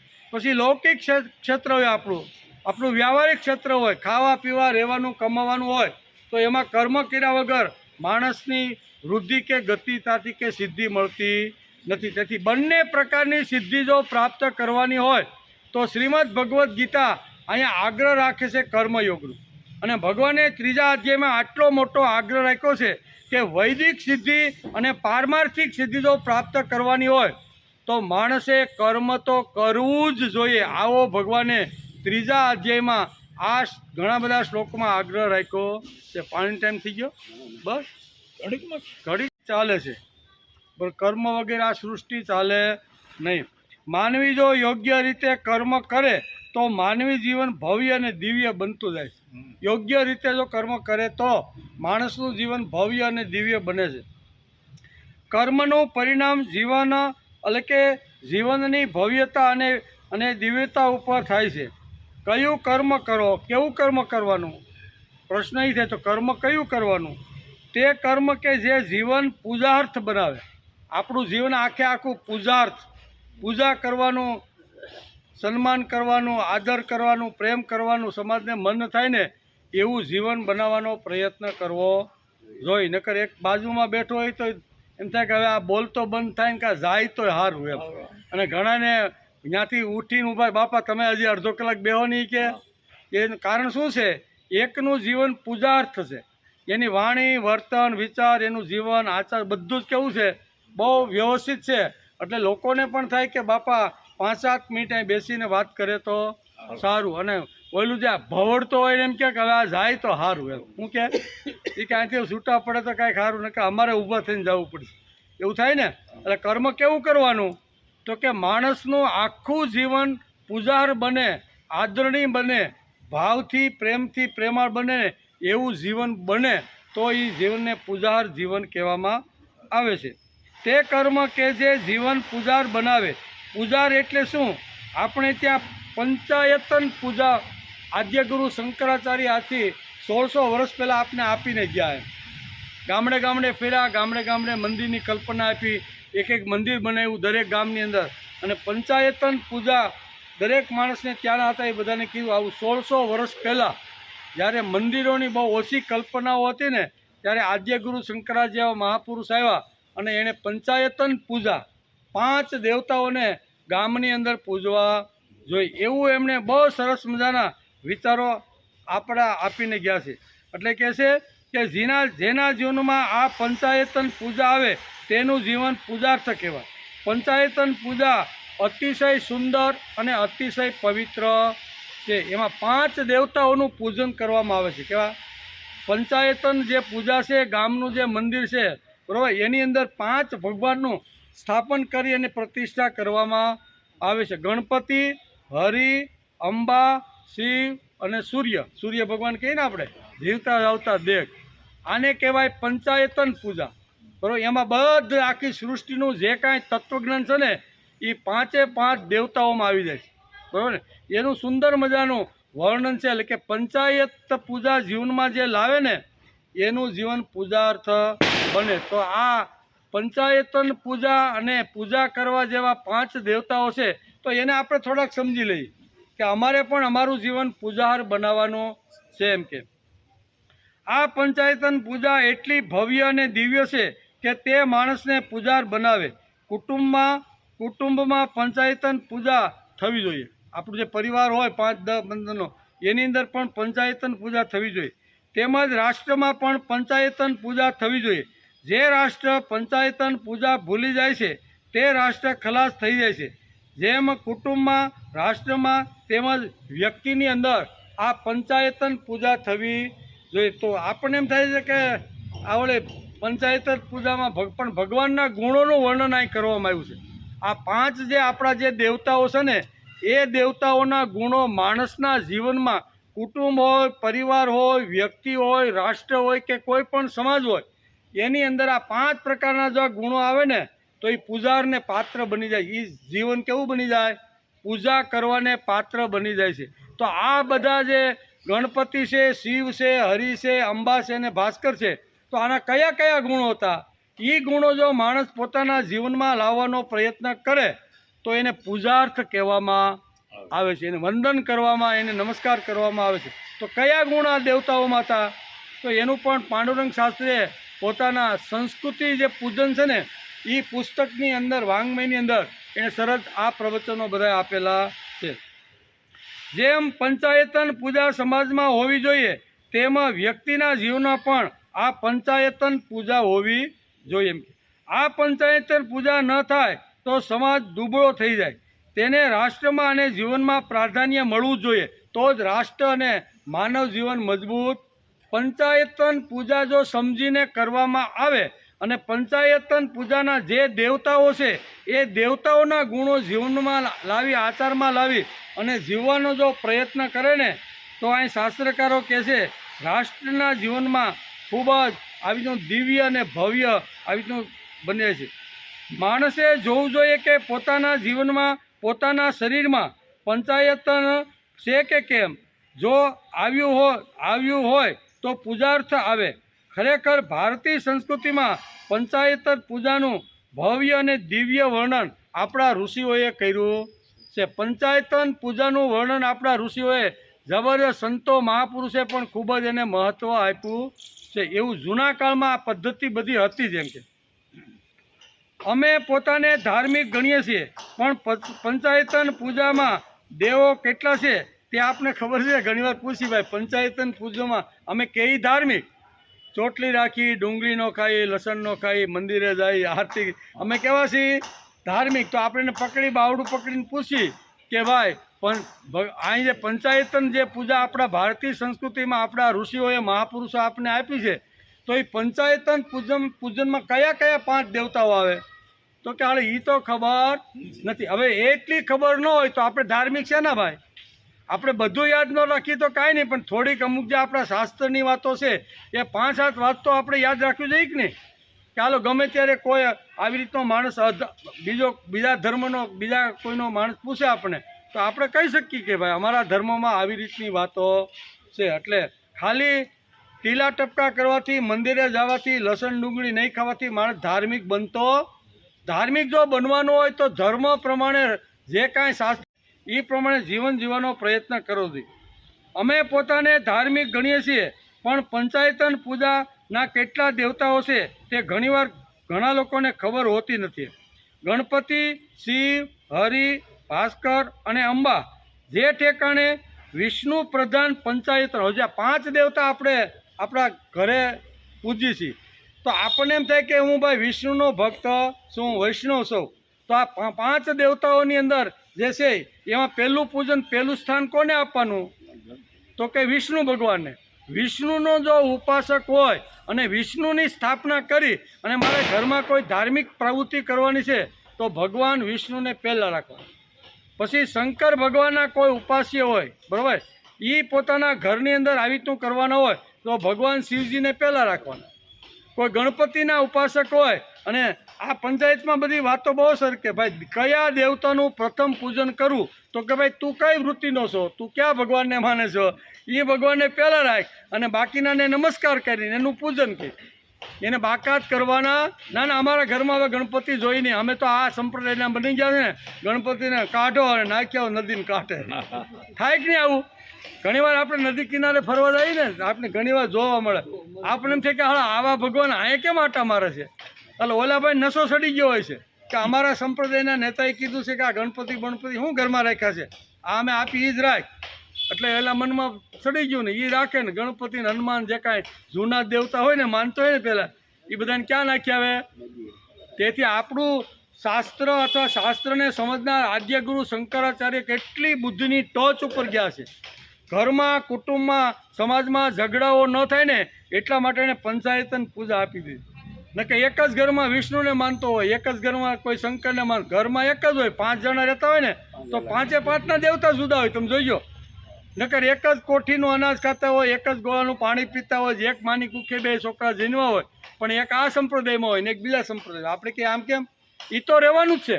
અને એ રહે છે ને, કુટુંબને જો અડીખમ રાખવાનું હોય છે ને, એટલે શંકરાચાર્ય કે કુટુંબની અંદર પ્રથમ પંચાયતન પૂજા આવી. ભાઈ તું કાંઈ વાંધો નહીં, તું ભલે આ સંપ્રદાયને માનશો, બરાબર, સૂર્યને માનશો, કાંઈ વાંધો નહીં, સૂર્ય દેવતાનું પહેલું નમસ્કાર કરી ભાઈ તું. બાકીના જે શિવ છે, હરિ છે, અંબા છે એને તું નમસ્કાર કરીને, બાકી તારે હૃદયમાં રાખવાના છે એ ભલે ને સૂર્યને રાખ, હૃદયમાં રાખવાના છે એ ભલે ને ગણપતિને રાખ, પણ બાકીના જે 4 છે ને ડિલીટ કાઢી નથી નાખવાના. એમ આપણું શાસ્ત્ર કહે છે. એને કાઢવાના નથી. અમે તો મોટા ભગત થઈ ગયા ભાઈ. હવે કેમ? તો અમે તો અમારા મહારાજે કીધું છે ને એને જ રાખીએ છીએ. બીજા બધાને તો અમે હમણાં તાપી નદીના કાંઠે નાખીએ છીએ. આ હાલે નહીં. તેથી મહાપુરુષો આ જગતમાં આવે, આપણું બધું ખોવાઈ ગયેલું જે વિચારધારા હતી ને એને પાછી ઊભી કરે કે ભાઈ તમે જે વિચારો છો, તમે જે કરો છો ને યોગ્ય નથી, યોગ્ય આ છે. એમ કરીને પંચાયતન પૂજા એણે પરિવારમાં આપી, કુટુંબમાં આપી, રાષ્ટ્રની અંદર આપી અને આવું કર્યું છે. ગણપતિ, શિવ, હરિ, ભાસ્કર અને અંબા જે ઠેકાણે વિષ્ણુ પ્રધાન પંચાયતન હોય તે ઠેકાણે વિષ્ણુ પ્રથમ પૂજન કરો. આમાં કંઈ ના નથી, બરાબર. આમ કહે છે કે પહેલું નામ તેનું રાખો. કોઈ શિવ પ્રધાન પંચાયતન પૂજા, શિવનો કોઈ ઘરમાં ઉપાસક હોય તો તમે શિવને પ્રથમ રાખો. આમાં ક્યાં વાંધો છે? ગણપતિને કોઈ માનતો હોય તો ગણપતિને, બાકીના 4 દેવતા એની જોડે રાખો એમ. તેથી શિવ પ્રધાન પંચાયત, શિવનું નામ પહેલું આવે. ગણપતિ પ્રધાન પંચાયત હોય તો પ્રથમ ગણપતિનું નામ પહેલાં આવ્યું. દેવ પૂજક હોય તો માતાજી એટલે કે દેવી કે અંબાને પહેલાં તમે રાખો, કારણ કે દેવીને ઘણા મળવા બહુ મોટો વર્ગ આપણા ભારતમાં છે, દેવીને પૂજનારો વર્ગ. તમે આખા દક્ષિણ ભારતમાં જાઓ ને, બંગાળમાં, તો બીજું તમને દેવી સિવાય કાંઈ મળે. દેવીને પૂજનાર વર્ગ ખૂબ જ મોટો છે. એટલે પંચાયતન પૂજનમાં 5 દેવતા આવી જાય કે નહીં, એમાં કોઈને વાંધો. એ 5માંથી જેને માનતો વિષ્ણુ એટલે પછી તમે હરિ કયો, રામ કયો, કૃષ્ણ કયો, એની અંદર બધું આવી જાય. એમ હરિની અંદર બધું આવી જાય. એમાં વિષ્ણુ ભગવાન આવે, રામ આવે, કૃષ્ણ આવે, બધું જ આવે. અને શંકર ભગવાનનો એક અલગ આવી રીતનું આવી જાય. ગણપતિને માનો ઓળખ્યા હોય છે. માતાજીમાં પછી આપણી 10 માતાઓ અલગ અલગ કે 24 માતાજી હોય, એ બધા આ દેવીમાં આવી જાય કે ને, અંબાની અંદર બધી જ માતાજી આવી જાય છે. એટલે બહુ સરસ રીતે યજ્ઞ નિર્માણ કરવા માટે આદ્ય ગુરુ શંકરાચાર્ય કુટુંબ હોય, પરિવાર હોય, રાષ્ટ્ર હોય કે સમાજ હોય, એ પંચાયતન પૂજા આપણા દરેકના હિત માટે, દરેકના કલ્યાણ માટે, દરેક ઉર્ધ્વ ગતિ તરફ આગળ વધે ને, એટલા માટે આદ્ય ગુરુ શંકરાચાર્ય 1600 વર્ષ પહેલાં ગામે ગામ જઈને આ પંચાયતન પૂજા લોકોને સમજાવી છે. તેથી અહીંયા આ ભગવાન મોટા અને આ ભગવાન નાના એવું સમજવાનું કોઈ કારણ નથી એમ કે. અને 5મા દેવ છે ભાસ્કર. ભાસ્કર એટલે તેજ, બરાબર. તેજ આપણે અત્યારે જે છે ને, જીવતા જાગતા દેવતા. કેવા? જીવતા જાગતા. સવારમાં તમને કે ભાઈ ઉઠો, હું આવી ગયો છું, બરાબર ને, તમને સીધો પ્રકાશ આપીને અંધકારને દૂર કરે, આવા દેવતાઓ છે. એટલે કે તેજ માણસનું વધવું જોઈએ. આ પંચાયતન પૂજા છે. જેના જીવનમાં પંચાયતન પૂજા આવે તેનું જીવન પૂજાર્થ ગણાય. મૂળ વસ્તુ શું છે કે પૂજાર્થ ગણવો કોને? પૂજા કરી શકાય, આદર કરી શકાય, સન્માન આપી શકાય, નમસ્કાર કરી શકાય, પગે લાગી શકાય એવો માણસ કોણ? તો એનું વર્ણન આપણું શાસ્ત્ર શ્રીમદ ભગવદ્ ગીતા પણ આ જ વાત આપને પોતાના દ્રષ્ટાંત દ્વારા સમજાવે છે કે હું જો કર્મ ન કરું ને તો હું પણ પૂજામાંથી બાકાત થઈ જાઉં. મને લોકો કેવો ગણે? શંકર ગણે. એટલે ભગવાન કહે છે કે હું જો કર્મ ન કરું તો હું શંકર જાતિનો ગણાવ, અને શંકર જાતિનો એકવાર ગણાઈ જાઉં એટલે હું કોઈ પણ ધાર્મિક ક્રિયા કરી શકું નહીં. શંકરિત પ્રજા જે છે ને, એના દ્વારા જે બાળક ઉત્પન્ન થાય ને, મોટું થાય ને, પછી એને ધાર્મિક ક્રિયા કરવી હોય ને, તો આપણું શાસ્ત્ર ના પાડે છે કે શંકર જાતિના કોઈ પણ યજ્ઞ ન કરી શકે, કોઈ પણ શ્રાદ્ધ ન કરી શકે, કોઈ પિતૃ તર્પણ પણ કરી શકે નહીં. એટલે ભગવાન બહુ સ્પષ્ટતાથી કહે છે કે હે અર્જુન, હું આટલું બધું નિર્માણ કર્યા પછી પણ હું શાંતિથી બેઠો નથી. 24 કલાક દિવસ અને રાત મારો કર્મયોગ ચાલુ રહે, કરવું જોઈએ. હું કર્મ ન કરું તો લોકો મને પણ શંકર જાતિનો ગણશે, તેથી હું પણ કર્મ કરતો રહેલો. બહુ સ્પષ્ટ આ શ્લોકની અંદર ભગવાન કહે. શંકર રસ્ય ચ કરતા, એવો શબ્દ બહુ ભગવાને પોતે જ વાપર્યો છે. તો પહેલી વાત આવે છે ગણપતિ. શું આવે છે? ગણપતિ. ગણપતિનું પૂજન એટલે ભાવનાત્મક બુદ્ધિનું પૂજન. કેવું? માણસને ભાવનાત્મક બુદ્ધિની જરૂર પડે કે નહીં? બુદ્ધિ ન હોય તો શું થાય? આને મૂકો હોય ત્યાં ગાંડાની હોસ્પિટલમાં મૂક્યો, બુદ્ધિ માણસની ખલાસ થઈ જાય ને, બુદ્ધિ જો મગજમાંથી જતી રહે તો માણસની કોઈ કિંમત રહેતી નથી. એટલે ગણપતિનું ઉદાહરણ આપી અને પાંડુરંગ શાસ્ત્રી સમજાવે છે કે ગણપતિનું પૂજન એટલે ભાવનાત્મક બુદ્ધિનું પૂજન. કેવું? ભાવનાત્મક બુદ્ધિનું પૂજન. માનવી જીવનમાં તે પહેલું હોવું જોઈએ. કુટુંબમાં, સમાજમાં, રાષ્ટ્રમાં અને વ્યક્તિમાં ભાવના એટલે કે ભાવનું પૂજન થવું. કુટુંબની અંદર એકાબીજાનો અરસપરસ ભાવ ઊભો થવો જોઈએ. પછી સમાજની અંદર ભાવ ઊભો થવો જોઈએ. ભાવ વગરનું જીવન નકામું છે. આપણે ગોંડલ માર્કેટમાં અત્યારે જાય, ગોંડલની મોટી માર્કેટ છે, બરાબર, ત્યાં જાય ભાવ હોય તો કિંમત છે તમારી. તમે શેણા લઈ જાઓ કે કોઈ પણ લઈ જાઓ તો તમે ખુશ ક્યારે થાવ? હે? નારાજ ક્યારે થાય માણસ? ભાવ નથી. જેમ આપણી વસ્તુનો ભાવ આવે તો માણસ આમ આનંદમાં આવે કે નહીં, એમ આપણા જીવનમાં જો ભાવની મૂડી આવે, ભાવની મૂડી, તો માણસ હસતો રમતો કિલોલ કરતો 100 વર્ષ જીવી શકે છે. એટલે જ્યાં જ્યાં ભાવ છે ત્યાં કિંમત છે ને, ત્યાં માણસ હશે. પછી આર્થિક બાબત હોય કે ભાવની બાબત હોય. પછી બીજી વાત, ગણપતિ બુદ્ધિના દેવતા છે. કેવા? ગણપતિ બુદ્ધિના દેવતા છે. ભાવના અને બુદ્ધિ સાથે રાખીને ભાવનાત્મક બુદ્ધિનું પૂજન માણસે કરવું એ બંને વસ્તુ સાથે રાખવી જોઈએ, ભાવના પણ સાથે અને બુદ્ધિ પણ સાથે એમ કે. બીજો નંબર આવે છે શિવ, ગણપતિ શિવ. શિવ એટલે કલ્યાણ, શિવનો અર્થ થાય છે કલ્યાણ. જીવનમાં ભાવનાત્મક બુદ્ધિનું પૂજન થાય તો માણસને કલ્યાણ થાય, કલ્યાણ તરફ પ્રવૃત્તિ થાય એની, નકર થાય નહીં. ત્રીજી વાત છે હરિ. હરિ એટલે વૈભવ.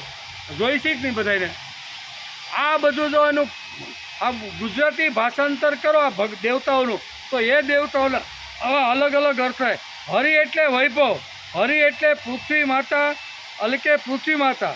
શિવની પાસે શક્તિ, ગણપતિની પાસે સરસ્વતી અને હરિની પાસે લક્ષ્મી રહે. શક્તિ, સરસ્વતી અને લક્ષ્મી આ ત્રણની ઉપાસના માણસે રોજ કરવી. ત્રણેયની જરૂર પડે કે નહીં? લક્ષ્મી વગર, પૈસા વગર, ધન વગર આપણો વ્યવહાર ચાલતો નથી. એટલે લક્ષ્મી પણ મને જોઈ. પછી લક્ષ્મી મળ્યા પછી મારે ક્યાં વાપરવી, કેવી રીતની વાપરવી, મળ્યા પછી ગટરમાં નાખવી કે ગંગામાં નાખવી, એ જો બુદ્ધિ ન હોય તો શું થાય? એટલે બુદ્ધિ જોઈ કે નહીં?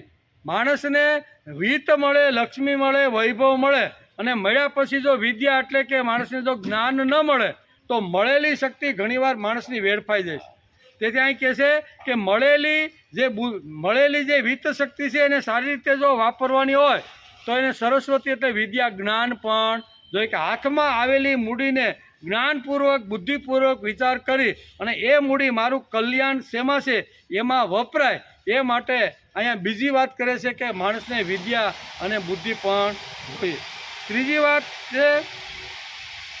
વાત છે કે સરસ્વતી, લક્ષ્મી અને વૈભવ આ માણસનો હળવે હળવે વધવો જોઈએ. એટલે કે ગણપતિ, હરિ અને આ જે અંબા છે એની ઉપાસનાની અંદર આ ત્રણ વાતો આપણે આ કે પંચાયતન પૂજા આપણે સમજાવે છે. ચોથી વાત છે ભાસ્કર, એટલે જીવતા જાગતા દેવ. કેવા? સવારમાં ઉઠીને પહેલો નમસ્કાર સૂર્યને. શા માટે? આદિદેવ નમસ્તુભ્યમ પ્રસિદ્ધ મમ ભાસ્કર, દિવાકર નમસ્તુભ્યમ પ્રભાકર નમસ્તુભ્ય. આદિત્યસ્ય નમસ્કારમ એ કુર્વંતી દિને દિને જન્માંતર સહસ્ત્રેષુ દારિદ્ર્યમ નોપજાય છે. હે સૂર્ય ભગવાન, અમારી અંદર કાંઈ દારિદ્ર્ય હોય ને એ દારિદ્ર્ય તમે ખલાસ કરી. મનનું દારિદ્ર્ય હોય, ધનનું દારિદ્ર્ય હોય, બુદ્ધિનું દારિદ્ર્ય હોય. દારિદ્ર્ય ઘણા પ્રકારના હોય, બરાબર ને?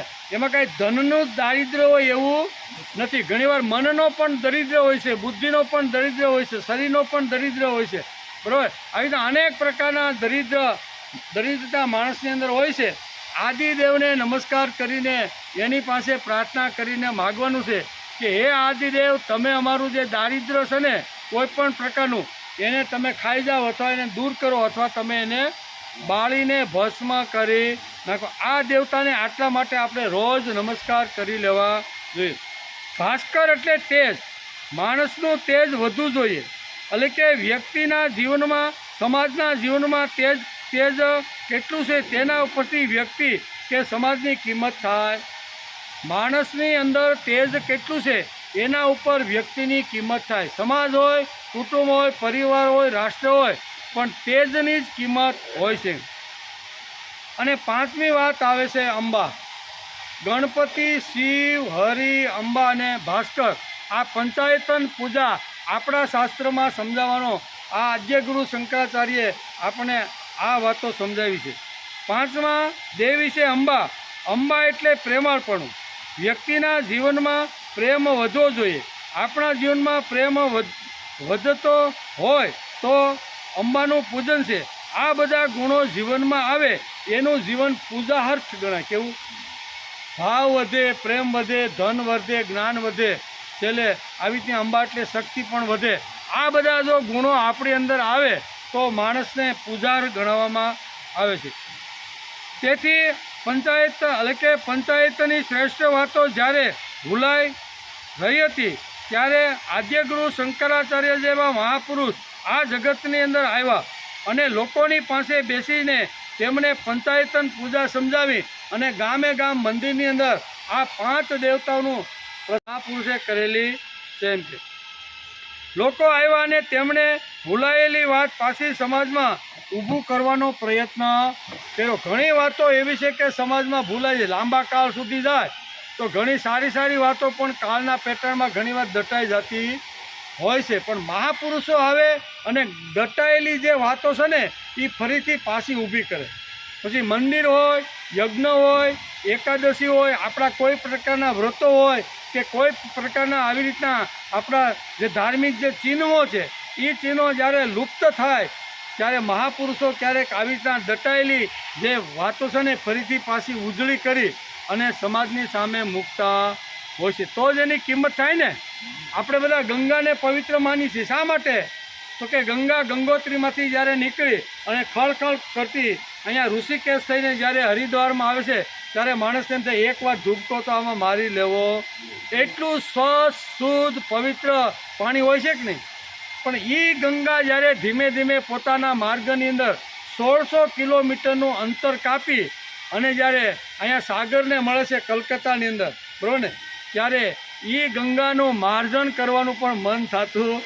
આટલી ગંદી થઈ જાય છે ગંગાને ઓરિજિનલ રૂપમાં જોવાની હોય ને તો આપણે ગંગોત્રી સુધી કે આપણે હરિદ્વાર કે ઋષિકેશ સુધી જાય તો જ શુભ્ર અને પવિત્ર ગંગાને આપણે વાહ ગંગા, આ જ ગંગા મને પવિત્ર કરે. પણ એ જ ગંગા આગળ 1600 કિલોમીટર જાય ને કલકત્તાને ના સાગરને જ્યારે મળે છે ને ત્યારે એનું જે પાણી છે ને એમાં હુડકાઓ બધા હાલે છે. બધા તમે જાય કોઈ જીવ છે ને ખબર જ. એનું પાણી માર્જન, પીવાની વાત તો બાજુમાં રહે, બરાબર, નવાય પણ નહીં. અને માર્જન રોડ ધોવામાં પણ એ લોકો કહે છે કે આ બેનો એનો ઉપયોગ કરતા. તો એ ગંદી થઈ શા માટે? તો કે મારા તમારા જેવા અનેક પ્રકારની ગટરો શેર જે આવે ને ગંગાના કિનારે બધા શેરની ગટરો ક્યાં નાખી? ગંગામાં નાખીને અપવિત્ર બનાવી.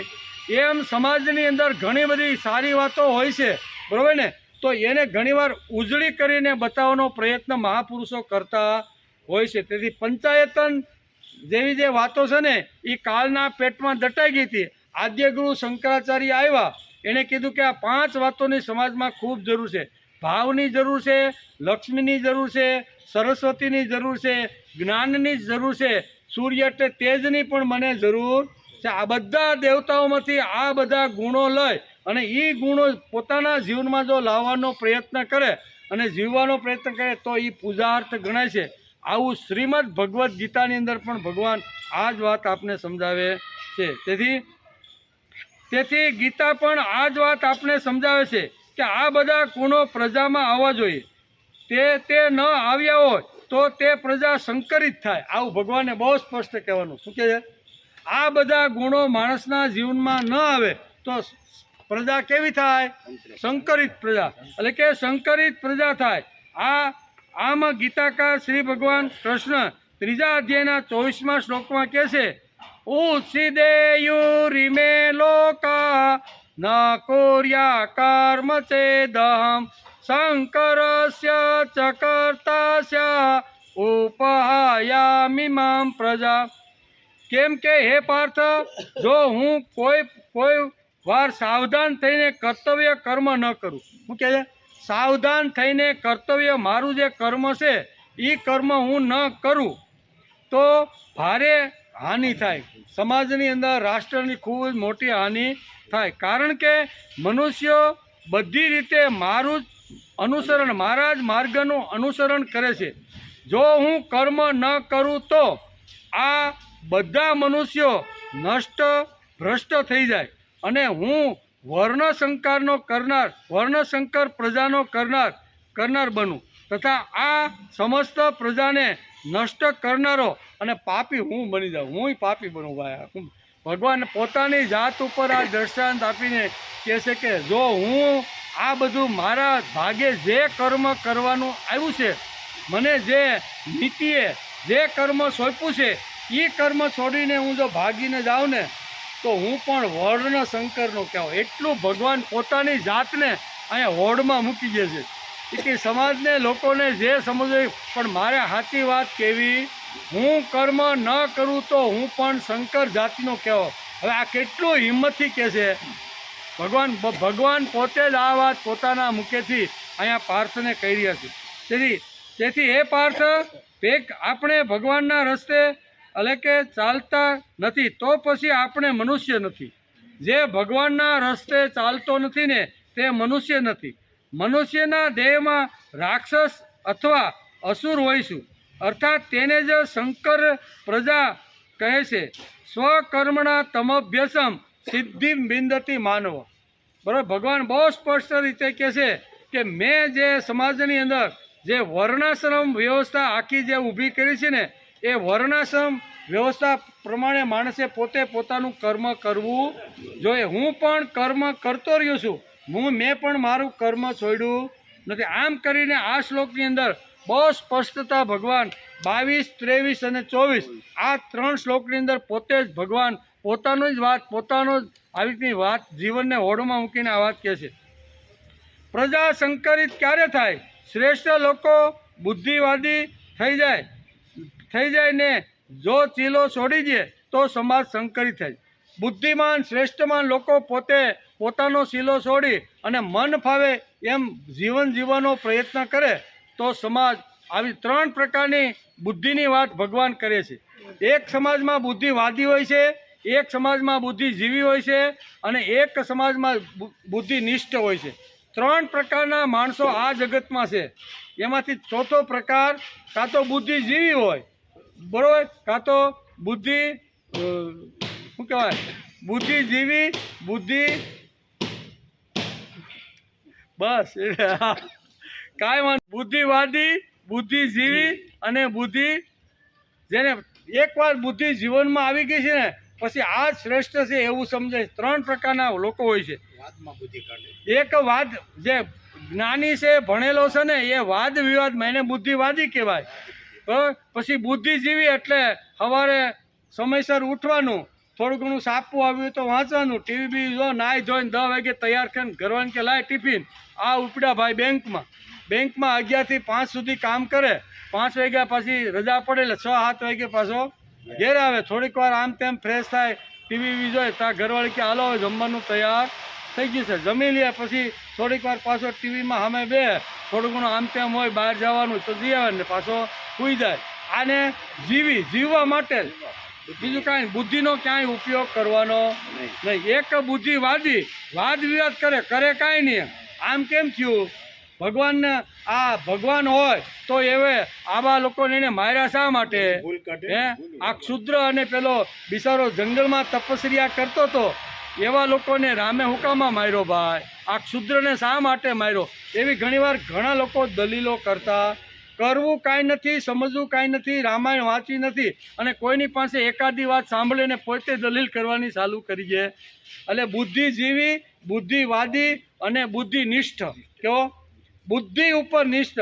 એકવાર બુદ્ધિમાં આવ્યું એટલે કરીશે વચનન તવ. અત્યાર સુધી ગમે તેટલા પ્રશ્ન ભગવાનને અર્જુનને પૂછ્યા પણ છેલ્લે જ્યારે એની બુદ્ધિમાં ઉતરી ગયું કે ભગવાન તમે મને બીજા અધ્યાયના 11મા શ્લોકમાંથી જે આત્મજ્ઞાન આપવાની જે શરૂઆત કરી ને, બીજા અધ્યાયના 11મા શ્લોકમાંથી આત્મજ્ઞાનની શરૂઆત થાય છે ને, અચો સ્વાન વસો સ્વાતમ પ્રજ્ઞાવાંદાસ ભાસતે ગતાસુન ગતાસુંસ નાનું શોષંતી પંડિતા. આ 11મો શ્લોક છે, બરાબર. એ 11મા શ્લોકની અહીંયા ભગવાને તત્વજ્ઞાન આપવાની શરૂઆત કરી. અહીં કહે છે અશોચાન વચો, તું જેનો શોક કરવાનો નથી એનો તું અત્યારે શોક કરી રહ્યો છો. અને જ્ઞાનીની ભાષા બોલે છે ભાઈ. હું લખ્યું છે પ્રજ્ઞા વાંદાસ ભાસતે તે બોલું ને. પ્રજ્ઞા એટલે શ્રેષ્ઠ બુદ્ધિ, શ્રેષ્ઠ જેનું પણ જ્ઞાન. તું શ્રેષ્ઠ જ્ઞાનીની લોકોની વાતો કરે છે. જેનો શોક કરવા જેવો નથી એનો તું શોક કરે છે. અને ગતાસુંસ નાનું શોષણથી પંડિતા. જે આવેલા છે તેને જવાનું છે અને ગયેલા છે તે પાછા આવવાના છે. માટે અહીંયા પંડિત લોકો એનો શોક ક્યારેય કરતા. ગતાસુંસ નાનું શોષણથી પંડિતા. આવ્યા છે એને 100% આજ નહીં તો કાલે. ભગવાન પ્રથમ જ આ તત્વજ્ઞાનની શરૂઆતમાં કહે છે આવેલા છે એને જવાનું છે અને ગયેલો છે એના કર્મ પ્રમાણે પાછો આવવાનો. જેનો શોક કરવા જેવો નથી એવા પિતામાં ભીષ્મન તારા સ્વજનોનો તું શોક કરીએ આજ નહીં તો કાલ જવાના છો. એ પાક્કું ને પાક્કું. એટલે કે અશોચ્યાનન વશો સ્વતમ પ્રજ્ઞાવાંદાસ ભાષતે ગતાસુંસ નાનું શોષંતી પંડિતા. આમ કરીને આત્મજ્ઞાનની શરૂઆત કરે છે તત્વજ્ઞાની, અને છેલ્લા સુધી કહે છે, અને ભગવાનને કહે છે, ભગવાન હવે બધું મને મારી બુદ્ધિમાં ઉતરી ગયું છે. અત્યાર સુધી જે કાંઈ પ્રશ્ન, જે કાંઈ દલીલો, જે કાંઈ હતી, તમે મને યોગ્ય રસ્તો બતાવી અને મારા કલ્યાણ શ્રેય તરફ મને લઈ ગયા છે. હવે તમે કહેવો ને એ પ્રમાણે મારી બુદ્ધિમાં ઉતરી જ ગયું છે. બસ તમે કહેવો એ પ્રમાણે. તમે એમ કહો કે હવે શિખંડીને સામે લડવાનું છે, ને તે મારી પ્રતિજ્ઞા છે કે સ્ત્રીને સાથે રાખીને રથમાં બેસીને હું આ ક્ષત્રિયનો બચ્ચો છું, એ કે હું કોઈ દી આવું ધંધો કરું. પણ તમે કીધું એટલે લડાઈ ન કરે. હું તો કાંઈ લડવાનો કહેવાનો અર્થ કરીશે વચનાન. આને કહેવાય બુદ્ધિનિષ્ઠ, એક બુદ્ધિવાદી અને એક બુદ્ધિજીવી. 3 પ્રકારના વર્ગના લોકો સમાજમાં રહે છે. અર્જુનની બુદ્ધિમાં ઉતરી ગયો, અને ત્યાર પછી જ્યાં પૂરું થયું ને 18 દિવસ યુદ્ધના, ત્યાં સુધી ભગવાનની સામે કોઈ દલીલ એને કરી. ભગવાન કે એમ જ કરવાનું, પછી ગમતું હોય કે ન ગમતું હોય. બધી વાતો ઘણી બધી છે, પણ આપણે અત્યારે ટાઈમ કહેવાનો કે આ બધી વાતો છે. તે ત્યાં કહે છે કે સંકરિત પ્રજા થવાના કારણે ભાવાત્મક બુદ્ધિની પૂજા, તેમનું કલ્યાણ, વૈભવ, તેજસ્વીતા અને પ્રેમાળપણું જીવનમાંથી ચાલ્યા જાય. એકવાર પંચાયતન પૂજા વ્યક્તિ હોય, કુટુંબ હોય ને સમાજ અને રાષ્ટ્રમાંથી જાય તો આ બધા 5 જે ગુણો છે ને, આ દેવતાઓના જે ગુણો, એ ગુણો જીવનમાંથી, સમાજમાંથી, કુટુંબમાંથી જાય એટલે સમાજ કેવો થાય? વર્ણશંકર બની. એમ બહુ સ્પષ્ટ રીતે ભગવાનને કહેવાનું છે. આ પંચાયતો ચાલી ગયા પછી સમાજમાં ભાવનાત્મક બુદ્ધિનું પૂજન રહે નહીં, તેજસ્વીતાનું ઠેકાણું ન રહે, અને પ્રેમાળપણાનો આવીનો પત્તો લાગતો નથી. આવું સમાજ જીવન થાય એટલે સમજી લેવાનું કે પ્રજા સંકરિત થઈ ગઈ. પ્રજા કેવી છે? સંકરિત છે. સમાજમાં શ્રેષ્ઠ માણસો પોતાના કર્મનું આચરણ ન કરે તો આખી પ્રજા સંકરિત થઈ જાય. ભગવાનને તેવી પ્રજા ગમતી નથી. તેથી ભગવાન પોતાનું જ ઉદાહરણ આપીને આ 3 શ્લોકમાં સમજાવવા માગે. ભગવાનને આ સંકરિત પ્રજા ગમતી નથી. પ્રેમાળ પ્રજા હોય, તેજસ્વી પ્રજા હોય, બરાબર, એની પાસે સંપત્તિના ઢગલા હોય, વિદ્યા અને જ્ઞાનથી મગજ ભરેલો, આવા જે સમાજ છે, આવા જે લોકો છે ને, એ જ ભગવાનને ગમે છે. ભગવાન કે સંકરિત પ્રજાની અંદર કોઈ પ્રકારના ગુણો હોતા નથી. ન કરે શ્રાદ્ધ, ન કરે તર્પણ, કે ન કરે કોઈ ધાર્મિક ક્રિયાઓ, યજ્ઞ પણ કરી શકતા નથી. પણ એકવાર જો આવી રીતની સંકરિત પ્રજા જો સમાજમાં ઉત્પન્ન થઈ જશે ને, તો સમાજ આવી રીતનો ખલાસ થઈ જાય. તેથી ભગવાન પોતાનું જ દ્રષ્ટાંત આપે છે, બીજા કોઈનું ઉછીનું લીધું. 3 શ્લોકમાં પોતાની જ વાત કરી, અને સંકરિત પ્રજા સમાજમાં ન બને એટલા માટે સમાજમાં ભાવ, પ્રેમ, અહીંયા કહે છે ને જ્ઞાન વધવું જોઈએ, સરસ્વતીની ઉપાસના થવી જોઈએ, બરાબર, બધી જ વાતો કરીને આ પંચાયતન પૂજાનું મહત્ત્વ સમજાવે છે. આવા લોકો પૂજારશે. જેને ભગવાને શ્રેષ્ઠ બનાવ્યા છે તેણે એટલું જ જોવાનું કે પ્રજા સંકરિત થાય તેમાં હું ભાગીદાર તો નથી ને. જોવું પડે. જેને ભગવાને બુદ્ધિથી શ્રેષ્ઠ બનાવ્યા, ધનથી શ્રેષ્ઠ બનાવ્યા, સત્તા અને સંપત્તિથી શ્રેષ્ઠ બનાવ્યા, જેને કીર્તિ આપીને શ્રેષ્ઠ બનાવ્યો છે, એને તો જોવાનું જ કે હું જે પગલું ભરું છું, હું જે જીવન જીવું છું, એનાથી સંકરિત પ્રજા તો સમાજમાં ઉત્પન્ન થતી તો નથી. એમાં તો હું નિમિત્ત બનતો નથી ને. નિમિત્ત ના બનવું ને એ પણ એક મોટામાં મોટું આવી રીતનું કામ છે. તેથી પ્રજા સંકરિત થાય તેનો હું ભાગીદાર તો બનતો નથી ને. જો યોગ્ય સમયે લોકોને એ ચેતવું જોઈએ, યોગ્ય સમયે લોકોને ચેતવું જોઈએ, નહીં તો તેના પાપનો ભાગીદાર શ્રેષ્ઠ લોકો જે છે ને એ બધા બની જાય છે. તેથી ભગવાન કહે છે કે આ બધા મનુષ્યો નષ્ટ થઈ જાય અને હું પણ વર્ણશંકરનો થાવ, એમ સ્પષ્ટ રીતે ભગવાન આ શ્લોકની અંદર સમજાવે છે. એમ કરી અને આ શ્રીમદ ભગવદ્ ગીતાના અહીંયા 3જા અધ્યાયના 22, 23 અને 24 3 શ્લોકની અંદર ભગવાન અહીંયા 3 વાતો સમજાવી, અને ચાલે સંકરિત પ્રજા ન થાય એના માટે હું પણ કર્મ કરતો રહેલું છું, એમ કરીને ભગવાન આ વાત સમજાવે છે. ભગવાન કહે છે કે હે ધનંજય, મનુષ્ય સર્વ મનુષ્યો બધી જ રીતે મારા જ માર્ગનું અનુસરણ કરે છે. જો હું કર્મ ન કરું તો આ બધા મનુષ્યો નષ્ટ ભ્રષ્ટ થઈ જાય અને હું વર્ણ સંકરનો કરનાર બનું તથા આ સમસ્ત પ્રજાને નષ્ટ કરનારો પણ બનો. આમ કરીને ભગવાન આ અધ્યાયની અંદર આ ત્રીજા શ્લોકની અંદર શું કહેવાય ત્રીજા અધ્યાયના 24મા શ્લોકમાં પોતાની જાતને મૂકીને વર્ણન કરે કે આવતીકાલે આપણે આવશું ત્યારે 25મા શ્લોક એમાં ભગવાન કંઈક નવી જ વાતો પાછી કરવાના છે. એનો વિચાર આપણે આવતી